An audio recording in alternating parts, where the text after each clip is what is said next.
Bom, pessoal, hoje vamos falar sobre o ciclo do gado no Brasil colonial. O curso de Arquitetura e Urbanismo, né? A disciplina História da Arquitetura Brasileira, docente Carolina Érica e o discente Tárcio Souza Mello.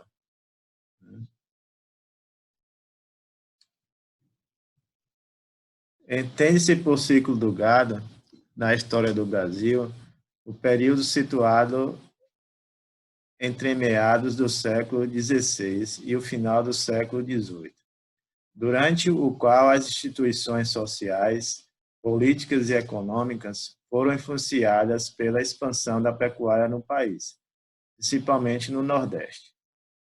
O ciclo do gado, também chamado civilização do couro, período em que o gado foi introduzido no país em 1534 por Ana Pimentel, esposa de Martim Afonso de Souza.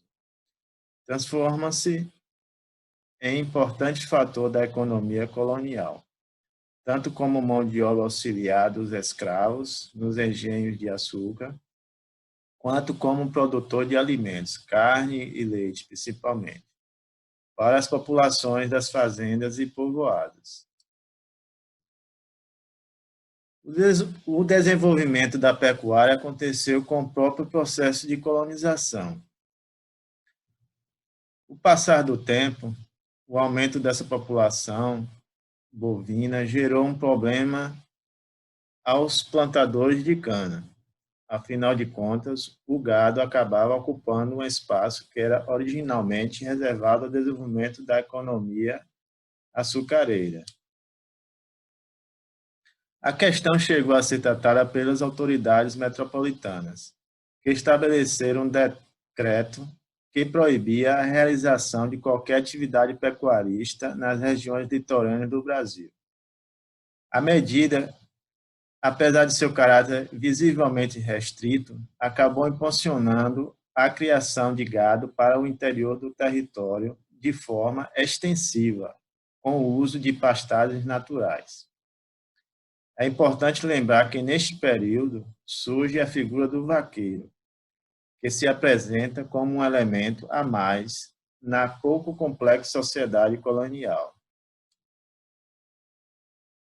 No século XVII, a atividade alcançava várias regiões nordestinas e contava com mais de 600 mil cabeças. Foi nessa época, também, que o gado tomou a direção do interior, com uma estrutura baseada na grande propriedade, no trabalho livre e assalariado e na técnica extensiva.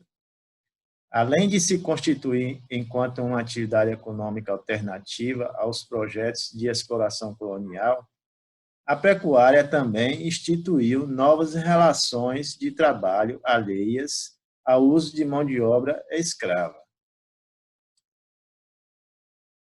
Geralmente, os trabalhadores ligados à pecuária eram brancos, mestiços, índios e escravos alforriados.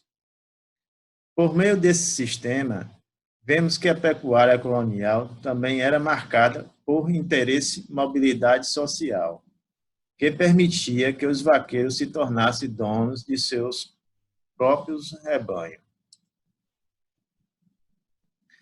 Através da consolidação da economia mineradora, observamos que a pecuária passava também a atingir a região sul do nosso território. As condições do relevo e da vegetação desse espaço motivaram a fundação de fazendas de gado voltadas para o abastecimento de vários centros urbanos, formados nesse período.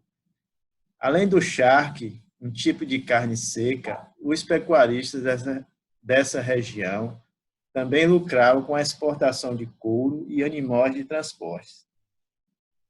Depois, com a crise mineradora, a pecuária se espalhou por outras regiões do território brasileiro, como Goiás, Minas e Mato Grosso.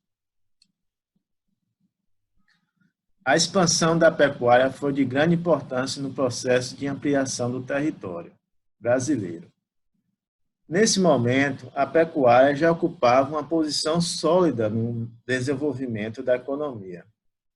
Além de contar com características próprias, a pecuária nos revela traços de nossa colonização que extrapolam os limites do interesse metropolitano e da exploração voltada para as grandes potências.